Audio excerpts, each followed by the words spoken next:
Oke, ini untuk sekarang juga dari Atlasnya gak bakal bisa berbuat banyak. Namun Kairi tertangkap basah dan Kairi pun langsung mengelar dengan cepat dan Way of Dragon udah berhasil seperti dilakukan pula.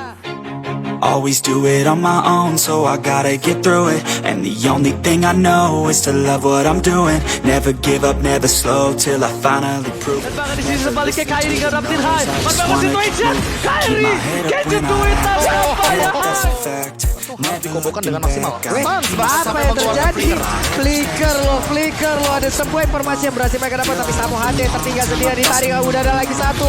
Fatal Link akankah sempat dari kaos adalah dikeluarkan, namun untuk Chow yang tidak bisa berhasil bertahan, sementara dari Kairinya berhasil dihancurkan pula. Had so many dreams, then you hit your teens. Life ain't really what it seems. Try to find out what it means. Always do it on my own, so I Akan dipaksa ke game yang ketiga. Kita minta tepuk tangannya EPL Arena. Let's go to the land of dawn. Oke, game yang kedua pun sudah berjalan aman. Dan juga Pak Kito dari masing-masing junglernya sudah melakukan farmingan. Di belakang kita terdengar lagi suara teriakan nih. Go! Oh nih, Wih. ada nyautin. It's Onyx time. Tapi lihat sama HT akan memaksa mendapatkan satu buffer spot di depan sana. Vesaker, jangan lupakan dia pakai Purify. Dia bukan pakai Flicker untuk kali ini. Untuk ditumbangkan di awal mid laner. Sudah dikumandangkan di game sebelumnya. Jangan sampai mereka tertinggal dan Ado Retribution kan diamankan high. Dengan sangat baik, posisi yang sangat indah. Sama hati kamu punya Flicker, apakah cover spot akan didamankan oleh seorang Vesaker. Tidak ada Flicker lagi, to dive untuk Samo. Dan ingat Samo bukan pakai sebuah Matilda. Iya, jadi nggak ada poke damage yang akan dibandingkan begitu saja dengan talent petition by Axe yang ternyata menuju kepada sang landak. Di game yang kedua, sang landak memiliki 6 suara. Di game pertama dia dapatkan 3 suara dari draftnya. Dan kali ini para caster Inggris dan juga Indonesia memilih Onyx as a draftnya. Sudah kompak seperti Bitrix, itu mungkin alasannya. Iya, Karena kita tahu ini adalah hero yang sangat menjengkelkan di laning phase. Dan tidak cuma di laning phase, tapi bahkan last hit nanti di area team fight-nya. Cewek kali ini nampaknya dijaga dengan ketat oleh seorang Samo HT.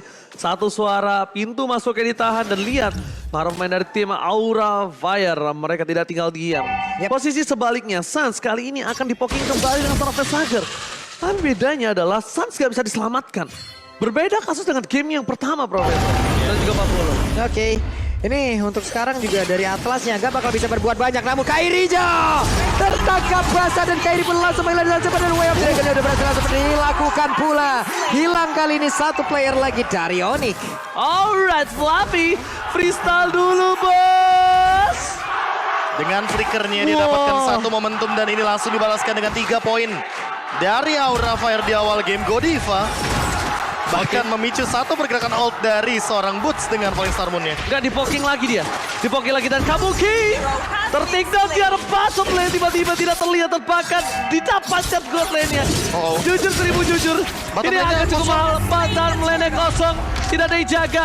Platingan dan bahkan lihat cewek. Udah standby on position. Sama HT menjaga pergerakan. Dan bahkan para pemain dari tim Onyx Esports terkaping. No! Tidak berhasil ter-outplay. Tapi tungguin flickernya itu momentum yang didapatkan dari Samo HT. Sama-sama digoreng-goreng terlebih dahulu di arah bottom lane. Kedua belah Roma. Godiva. Sama-sama memancing keributan Iya. dengan kehangatan mereka berdua dengan pakai di arah bottom lane. Betul sekali, dan ini kalau ngeliat dari Godiva dia berani untuk melakukan spam terhadap skill-skill yang dia miliki karena cooldown reduction-nya. Ini benar-benar dimaksimalkan dengan total HP yang nantinya akan menjadi salah satu power bertahan hidupnya Godiva. Namun hati-hati sama Kairi karena perbedaan levelnya akan memberikan dealing damage yang cukup tinggi, apalagi dengan high end dry yang physical penetration-nya juga dimaksimalkan. Oke, kalau bisa kita bilang dari Samo HT yang boleh memasakkan keributan di depan sana dan bahkan dari seorang Kairi melakukan pocket damage yang sangat sakit. Dia tahu high end dry-nya aktif kali ini, Profesor KB. Tapi ternyata tidak ke-trigger. Again and again, disiplinitas yang dilakukan oleh kedua tim. Entah mengapa ya, untuk melakukan trigger pencet skill di saat posisi yang terpressure itu butuh pemikiran yang ini loh. Yang tenang. Butuh mentality yang sangat tenang loh. Iya, dan timingnya jangan sampai miss aja sih. Karena balik lagi masing-masing tim punya timingnya. Chow, Lolita, Atlas dan juga Yves ini sama-sama combo keduanya. Dan combo mana yang nantinya akan lebih perfect untuk waktu penggunaannya, itulah yang nanti akan kita lihat juga. Yang bisa dimaksimalkan dari segi sumber sumber daya skillnya untuk di game yang kedua Itu kita. Beatrix pintar juga loh. Dia menggunakan beda dengan jarak yang cukup jauh karena dia tahu Melissa punya jarak. Tapi di atas digebukin oleh dua orang sekaligus. Hampir aja dibalikin oleh Gu, tapi Budi kejar bisa-bisa dengan ada Hai di bagian belakang dan selamat. Selamat. Hampir dibalikan dan bahkan Boots the survive with the top lane. Aura Fire, damage yang masih kurang nampaknya, miscalculate dari seorang Haim, but it's okay. Membuat seorang Boots mundur saja itu udah syukur. Dan hampir saja ter-outplay dan hampir, ingat, hampir itu juga pernah cukup. Iya. Karena balik lagi dengan bar HP segitu, Boots masih bisa bertahan hidup, apalagi dengan Frostmourne Shield yang memang untuk dari segi cooldown reduction dia tidak begitu lama. Tempo turun ya. Temponya langsung menurun Temponya dari langsung 3 turun. poin kill tadi di awal game. Aura Fire juga tahu banget kalau Onyx Esports ini adalah tim yang paling sabar dan disiplin. Mereka nggak mau blunder karena kita tahu kalau satu kali blunder bisa dimanfaatkan oleh Onyx Esports, mereka bisa melakukan comeback dan juga sebuah dinamika gameplay yang dimana akan memperkaya untuk lane mereka. Dari segi item, Hunter Strike sudah menjadi jawaban dari Kairi karena dia membutuhkan movement speed untuk keluar dari sebuah pergerakan yang nantinya akan dimaksimalkan oleh Shadow Stampede, seorang Facehugger. Facehugger juga sudah menjawab, tentunya dengan satu Enchanted Talisman. Di sini membuahkan sebuah cooldown reduction yang begitu cepat dan cewek. Waduh, langsung di flicker dia mendadak. Terpancing, tertangkap basah. Tapi untuknya pasti ada lagi pergerakan lewat satu periode dari Facehugger yang begitu baik. Namun mereka, Facehugger tertinggal, bisakah dia selamat? Namun Beatrix berhasil langsung ditangkap. Hilang langsung. Outplay, lihat dia gunakan keuntungan dia untuk melakukan keluar dari mid. Dan bahkan di sisi sebaliknya Kairi gak dapetin high. Manfaatkan situation, Kairi, can you do it? Tapi apa ya high? Berasa memendahkan adu mekanik. Oh my god, Onyx Esports tertinggal 4 poin kill dan bahkan mereka kehilangan satu batu dari bottom lane itu sangat mahal. Mereka tidak bisa menahan satu batu dari bottom lane. Mereka kehilangan jungle atas Kairi dan Profesor KB sempat berbicara kalau bermain di arah depan ini akan berat untuk tim Onyx Esports. Iya, jadi mau gak mau harus main ke arah backliner. Namun ingat bahwa Hai memiliki damage yang begitu tinggi dan dia bisa jump in dan juga jump ke arah belakang. Turret hancur dan ini bakal jadi kerugian tentunya bagi Onyx Esports. Yap, satu center udah hilang. Satu turret yang begitu penting udah berhasil dirubuhkan. Aura Fire semakin mendominasi Iya, lagi. permainan dinamis mereka udah bisa langsung invade ke arah jungle. Yes. Karena kita tahu di sini ada Facehugger yang dia bisa tembus ke arah tembok. Terus juga dia punya Lolita dari Godiva bisa untuk main sneak peek di area bush. Dan itu bisa menimbulkan sebuah play ambush yang sangat ofensif. Karena Fluffy sepertinya akan bermain di lane jauh. Alright, di arah top lane, Godiva akan menjadi pilihan utama. Fatalin telah dikeluarkan, OSK depakan, berhasil mendapatkan satu start point kill. Waduh. Bukan itu masalahnya adalah Turtle akan coba di kontes. Turtle akan coba ditabrak. Dan kalau tim Onyx mereka mau team fight kali ini cukup berbahaya untuk Aura melakukan extend team fight. Memang tidak ada Fatalin, tapi lihat masih ada adu retribution dan bahkan dipaksa trigger. Mereka berhasil mendapatkan satu buat Turtle. Satu buat Energy Shot, sama HT, dan bahkan Kairi. Aku nggak tahu. Mereka memiliki keuntungan cukup banyak, tapi dengan adanya dari seorang Facehugger itu melunturkan mereka untuk melakukan kontes di arah Turtle. Dan itu kayak membubarkan fokus mereka nggak sih? Dan fokus mereka malah Itu beda 2 level soalnya. Hai ada di level yang ke-11, Kairi tadi ada di level yang ke-9 dan Kairi memenangkan kontes retribution-nya. Padahal secara level ini damage-nya juga bisa dibilang tidak sebanding. Dan mungkin dengan reward manipulation tersebut membuat teman-teman dari Aura Fire fokusnya terbagi menjadi 2. Untuk cancel dari reward manipulation atau melakukan timpa di area Turtle. yes. Untung masih ada Godiva tadi di daerah tersebut. Andai kalau tidak akan terkena Maisa dan kemudian mereka akan mundur sedikit loh. Oke, Kairi ini jangan sampai terperangkap dan bahkan jangan lupa ini Chol. Dia hanya sebagai umpan dan bahkan dia menjadi sebuah badan untuk guiding ke arah backline dari tim Onyx. Yang notabene-nya dia ditukar dengan 1 point kill atau dengan 2 point kill itu it's no problem. Itu bukan kerugian yang sangat-sangat mahal kalau menurut aku. Seorang Fluffy dengan Chouteng-nya ditukar dengan mungkin dari Suns karena no Purify Gaming dari sisi kanan. Iya, ini Purify-nya hanya ada Facehugger saja. Dan hanya dia yang dibutuhkan untuk dari segi Purify ketika ada Fataling nanti untuk melakukan Cult Altar. Tinggal gimana caranya memicu 2 skill yang begitu penting atau begitu mahal. Yaitu adalah dari segi Cult Altar dan juga Purify yang ada di Facehugger. Wow, kalau bisa kalian saksikan di mana tim Onyx mereka dalam ketertinggalan yang cukup jauh. Oke, bukan dari segi point kill, tapi dari segi gold difference di mereka 9, 1.800, 1.900 cukup besar. Dan Samuhate pun di arah top lane, dia respect dengan ada gameplay dari tim Aura Fire. Dia lepaskan turret yang pertama, dibandingkan harus merelakan 2 point kill di arah top lane. Dengan sebanding 1 turret outer, itu nggak worth it sama sekali. Karena pertama, dengan ada Lord yang bentar lagi bakal muncul, Prof. Iya, tapi ngomongin soal bagaimana pick off yang akan terjadi ya Aura Fire. Karena mereka apa ya, bisa bilang megang dari segi kendali untuk gold leading 2000. Ini pick off bukan hal yang mustahil, apalagi dengan kita tahu ada Lolita. Dia ada charge, dia bisa melakukan stun terhadap satu hero. Itu juga nanti akan menghentikan bagaimana pergerakan dari teman-teman Onyx Esports ketika mereka melakukan fight 4 lawan 5. Samo membutuhkan fight 5 lawan 5. Dia di sini menggunakan Atlas, Real World Manipulation dan juga Fataling tentu harus dikombokan dengan maksimal. Sans bahkan sampai mengeluarkan Flicker loh. Ada sebuah informasi yang berhasil mereka dapat, tapi Samuhate tertinggal sendirian, ditarik. Udah ada lagi satu.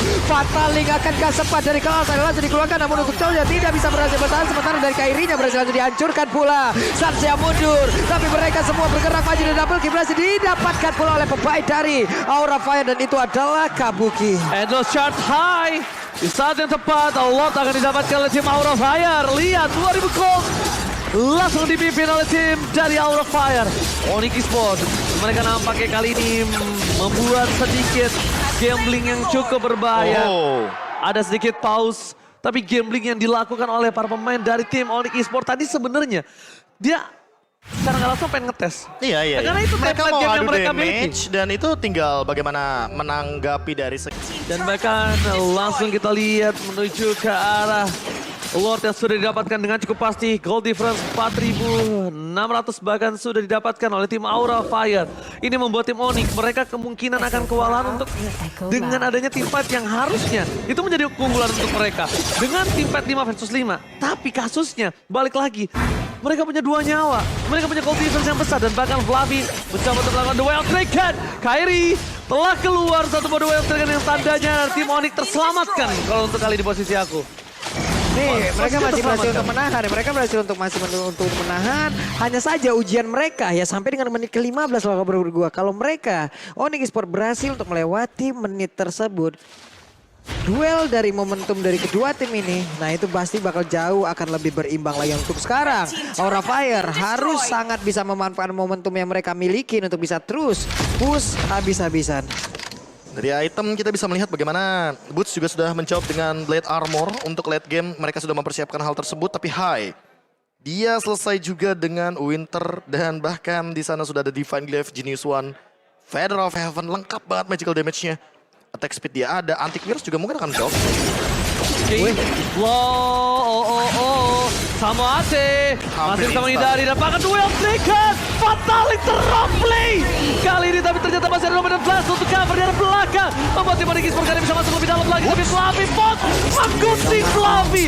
Tapi sayangnya tidak punya damage. Onyx cewek gak boleh lebih dalam lagi. Kabuki lihat Inspire dikeluarkan dan bahkan dia tektokin damage-nya.